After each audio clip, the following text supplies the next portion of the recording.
Hello, ladies and gentlemen. Once again, the program is the constant heat, and I just want to say a big thank you to you for being a wonderful audience over the previous episodes. Today, we have the Member of Parliament for the good people of the Achimota constituency and also the former Deputy Minister for Health. I'm talking about none other than Honorable Alexander Aquah. Honorable, thank you very much. Thank you very much. Honorable, how you doing? I'm good. First of all, congratulations on the peaceful election of your flag bearer. Well, thank you. How was the process like? Oh, it was smooth. It was smooth thanks to the committee that was put in place. The committee chaired by the Venerable Honorable Joe Osewusu. Yeah. They did a marvelous work. They did a yeoman's job. It is for their existence that we saw such a smooth arrangement. And at the end of the day, we haven't had any rumbles after the election. Or what your candidate won? How does it feel? Well, it feels good. It feels good. My candidate won, but I eventually saw it as NPP winning because a lot of people predicted doom. A lot of people thought that the party was going to break after the elections. But looking at the way it was organized, it is only a naysayer, a doomsayer, who would have thought that things were going to be way higher. As a test, we think that we're fine. Well, people have raised concerns about the depreciation and the margin of win, the percentage from 61% to just about 57%. Is it a cause for worry? You see, percentages don't exist in vacuum. You want to strike a percentage of something. And so if you look at the previous, the 2023 election, yeah, it was a percentage that was struck between Ken and Bawumia. Okay. But this time you had a third force, that is Dr. Brian Achampo, who almost had somewhat closer to that of Ken. So he would definitely take away some of the percentages. But we want to have a general outlook of the election, the result. The fact that he won in the 14 regions, the fact that he appreciated in his vote, especially my constituency. The last time it was just about 35 difference or something. But this time, we had over 57%, So if you look at the average vote margin all over from the various constituencies, I can agree with our principal, I can agree with our flag bearer that this is the best result we had. Were you surprised at the kind of votes that Dr. Brian Achampo, your colleague in Parliament, did? Yeah, he did well. He did well, especially because he came in not too long, and it was the first time. And a lot of people wrote him off. People thought that he had come to just try his luck, as we say, or he come to test water. He actually said I was going to come to test water, and the fact that about 15 MPs from his region decided to be with Dr. Bawumia, and he eventually pulled from every other region. And I haven't checked the results, but I'm told he won Volta region. Yes, he won Volta region. It means that he's done so well. Bravo, an opposition party exists not only to criticize governments, but then to put the feet of government to the fire. You've been in opposition for close to a year now. How would you rate this government? And lately, we've had a lot of cocoa farmers say they haven't been paid. What is the exact situation? The syndicated loans, government says it's not going to go for syndicated loans anymore. The government is apportioning some part of the blame to you. They're saying that you took the loans and then you used them for something else. So now they have to find money and pay the cocoa farmers after they supply the cocoa bean. You see, one thing this government has done so well is to be able to control the narrative of government. Unlike us, who had 3 levels of communication, we had party communication, we had government communication, and we had presidency communication. They have been able to put all communication to one, Felix Ofosu-Boakye, and he sits with the president with a very huge budget. And so he's done so well to be able to contain the ills of this government. And the media, for some reason, have been able to come on their side, not looking at the things that are not done well. The kind of things, the kind of promises they made. Are you saying the media is complicit in this? Of course. I mean, everybody. There are people who have written copiously about these things. You have people who said that the media is silent because if you leave us about the kind of disappointment this government is exhibiting, then it becomes politics as usual. Initially, the media said that, oh, it's early days yet, we should give them some time. It's over 1 year. Because if you look at the issues of Galamsey, it's not getting any better. If you look at the way LGBTQ was used against us, I mean, the government is playing hide and seek with Ghanaians on this same subject matter. You are saying the media is not giving this government the same reads that they give you in your previous administration? No. And Ghanaians are watching because at least at the end of the day, we'll be shouting from the rooftop. And some Ghanaians are seeing reasoning in the kind of shout that we're putting out there. And so there are so many things that this government is getting wrong. But it's good for us. It's good for us because, you see, it makes them sit in their comfort zone and they think that all is well. All is well. But when it goes down, the people are talking. Look at the cocoa issue, for instance. Why would you want to blame it after over a year? And the issues are there for this government to tackle. The boardroom wranglings that are going on that prevented the authorities of Cocoa Board to be able to take a decision, a decisive action, whether to front load the purchases at the time that the prices were good. You understand? There were a lot of boardroom wranglings, so the committee could not sit to decide. And time and time waits for no man. The international market prices will never wait for you. So it kept on tumbling down, and but you see, we have been in such a situation before, and we knew how we solved it. And so, if they think that we were bad in government, they should be able to solve it as we solved it. Oh, do you think that renaming an international airport such as Kotoka should be the focus or should be a topic for discussion in this time and age as a republic, as a people, of all the things we are talking about? Why should renaming an airport take over the headlines and the media? I don't think it's a priority. And like I said, the government has been able to set an agenda and all of us are following it. And so for the next 1 week or so, this Kotoka thing is actually going to occupy our media space. So we will not have time to look at the ills of this government. Talk about cocoa farmers and their plight. No. I mean, so they've been good. Half of that one I give it to them, and they've been very good with propaganda and agenda. Is that something you hope to learn when you come back into government? Well, I think that there's a limit to which you can do that. You see, like I'm saying, when we go to the countryside, when we go to our constituency, there are people who do not follow the trend. They follow what they feel. The realities on the ground. You understand? So it's not a trending news that they look at. So you can be in Accra, you can be in the urban settings, and people will be preoccupied with some of these things. But when you go down and you start talking about the things they said, you wait for them. You don't worry. 4 years is just about coming. So the people, and that is why we have the vote. I mean, we have a lot of the people in the countryside, and these are where we have the vote. So it's good for us. All right, let's talk about your constituency. You were in the 8th Parliament. Now you have the opportunity to represent the good people of Achimota.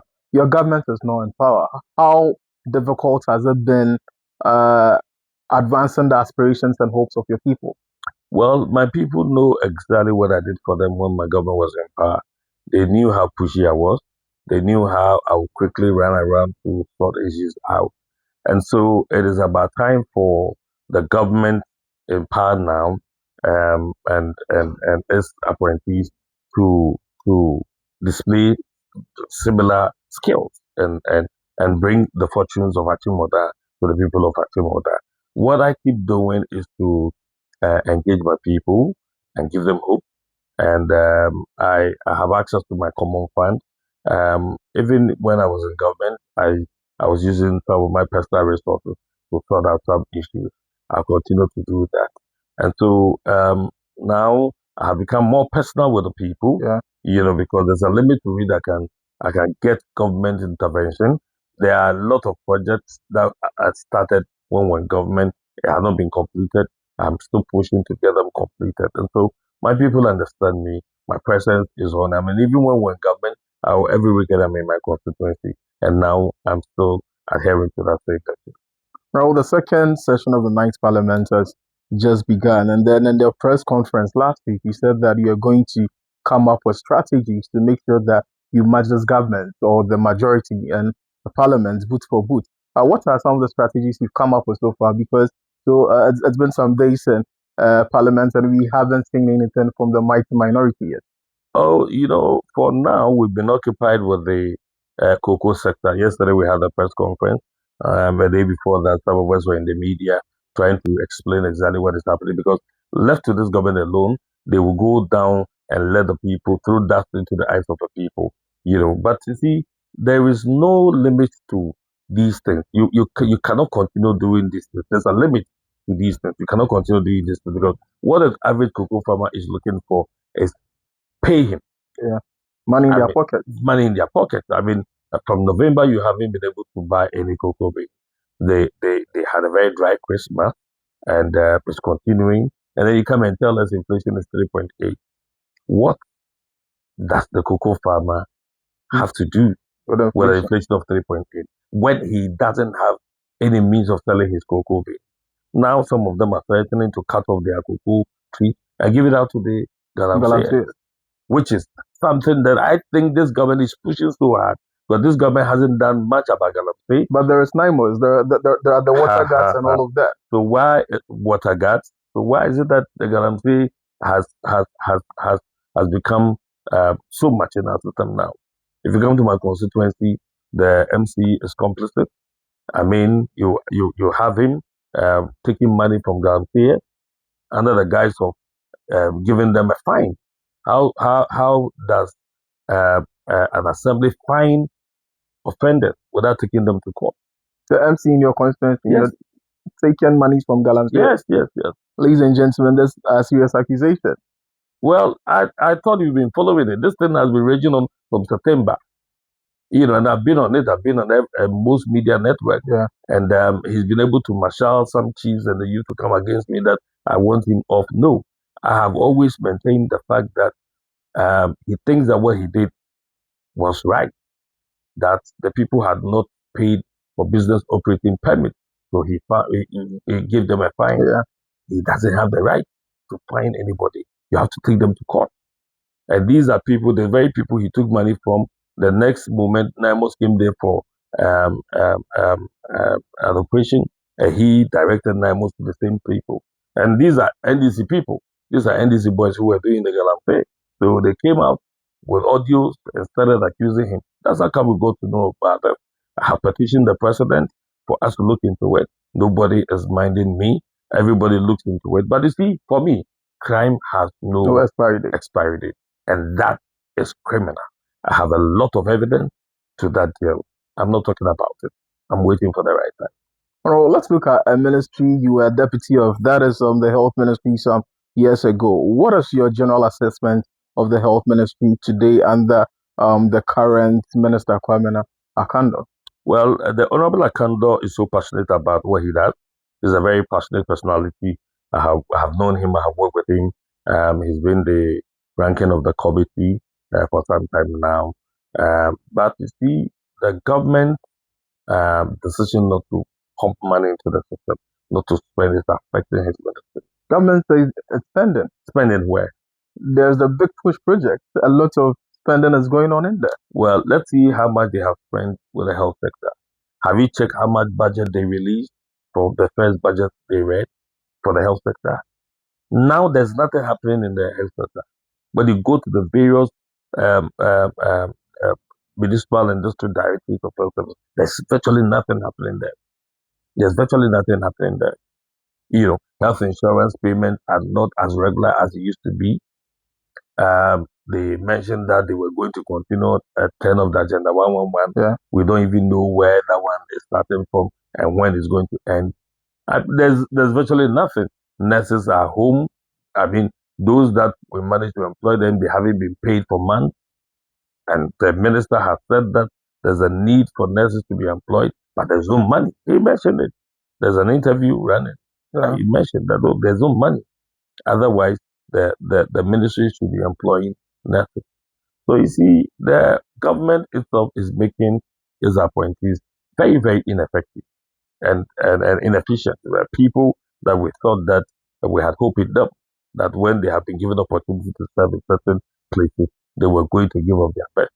But there are certain things you can never run with your money. So, I mean, they sit there and, there's nothing. So, are you not happy with this situation since in 2020 to be the biggest beneficiary if you campaign on the back of certain things? Then what haven't you seen anything good so far that the government has done? You see, the government is quick to tout the issue of the dollar, and all of us will follow suit. But if you sit and you analyze how the dollar have come thus far, then you ask, how long can we sit for us to be deceived? You understand? You see, this government is a government of optics. This government has been able to sing that Ghanaians are comfortable or they're happy if you do things for the optics. And so, yes, everybody says the dollar is so high. Everybody apportions blame to the dollar. Now we are forcing to get the dollar down. Lots of money have been poured into that operation. So the dollar is down. But you talk about inflation. Inflation 3.8. What brings out inflation? What is inflation in itself? What is inflation in itself? So now there is no money in the system to chase goods and services. So the numbers will definitely come down. So what is the use of a government trying to massage figures? You see, when you have so much money in the system and inflation figure is rising, and you want to do something about it, you find ways of mopping out some of the money. But this time there's no money. There's no money. So the traders are complaining. And so when you mention that inflation has dropped, they are angry because their understanding of inflation is that price of goods and services are coming down, but not necessarily so.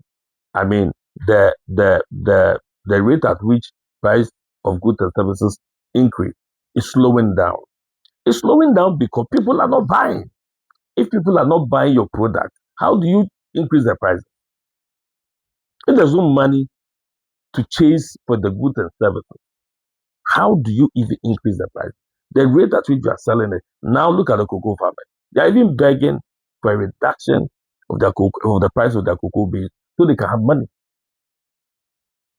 Now, if the kind of cocoa beans that are stuck in the various banks, if government is to make money available to pay for all of them, this inflation figure cannot be. But those monies that will come into the pockets of the cocoa farmer will start chasing the goods and services, and the prices can now start rising, or they will start getting adjusted. Some significant increase. That is it. So we need to take our time to explain these things to our people, so that, because it's very soon, the average Ghanaian will not believe what the politicians say, and that is my fear. I have total, absolute fear on the fact that by a little time to come, no Ghanaian will trust the politicians. So are you admitting that the political class has totally failed the Ghanaian citizenry? Well, I think that the NDC, this NDC regime has failed because they came with a lot of promises. They knew the situation was bad. They knew the situation could not get to how they promised them. But because they wanted power, they promised them. They promised them heaven. And then they came and then they are now telling us our story. We knew the story. We knew the story. How much did they say they were going to pay the cocoa farmers? Now you come to government and you say you've been able to work on the dollar rate is down, so you cannot pay that amount of money. Did you explain that to the cocoa farmer when you were promising them? No. Oh, don't you politicians do just anything and say anything just to win power? That is, you see, when you keep doing that, when you win power, Then you have the realities facing you, like we are experiencing now. So you just don't have to say anything just to win power. No, we were in a situation, we had a situation to deal with.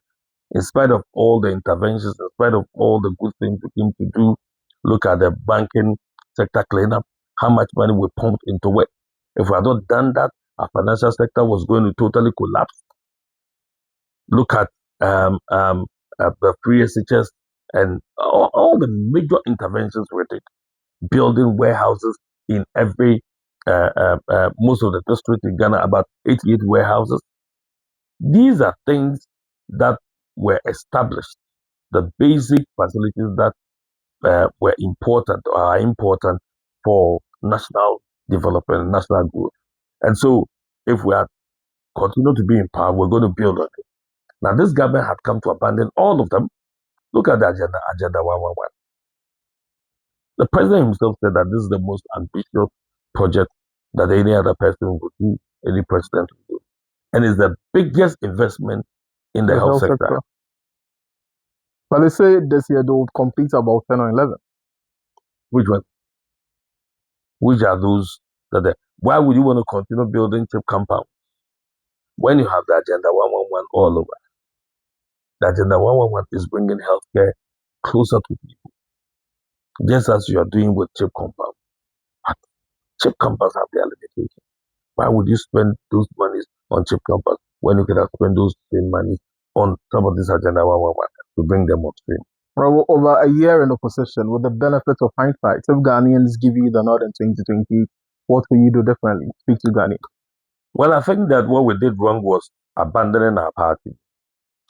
Sometimes I have difficulty talking about it. People have difficulty talking about it. But you see, if the party people abandon you, you will never get into government to implement your 9 innovations. So when we are back in government, we are going to keep faith with our party people so they can keep us in government for us to continue giving the good deeds to Ghana. Ladies and gentlemen, the program has been the consensus, and on this episode, I've been with a member of parliament for the good people of the Achem or the constituency and former deputy minister for health, Honorable Alexander Aquah. Honorable, speak to your constituents and tell your constituents something in their own language. Achieve that. Also for more Mrashibijani Alexander Aquah, Madaroma, Mona Munyam Mujidi Twabamamie, na and Betim Rasubijamo. When him Juma Midi, when him in Sawaswa Menwood, when him Assistant Menemo Atna, Yamiadaroma, one Mokai, and me about Parliament in Prenoso. Yenya Bamudia, next to the year at the Abuamo, a boo, any nidia, a de mamo, and they said, yeah, a ma peri a year, Juma, Namoti Bibia Sano, and only Niama was a few. You bet was why I am na mo mfa yɛ ntayɛ ti na yɛn mu nsuo ntwa ɔpɛ aban yɛ tutu yɛ mesɛ ɔmo nim sɛ 2028 nya deɛ ɔmenya kwan bɛtena akonnwa so bio na yɛba na yɛatoa enyuma pa na yɛyɛ no bi aba. Ladies and gentlemen, as we look forward to 2020, this is through the curtains on this episode of the Constantine. It has been your host, Karen Uchu, a series and episodes of interviewing and talking to your favorite members of parliament. As you know, from Zabzugu to Tatali, from Bantama to Achem or the I've been Gypsum, and I've been your host for this program. Ladies and gentlemen, see you on the next episode.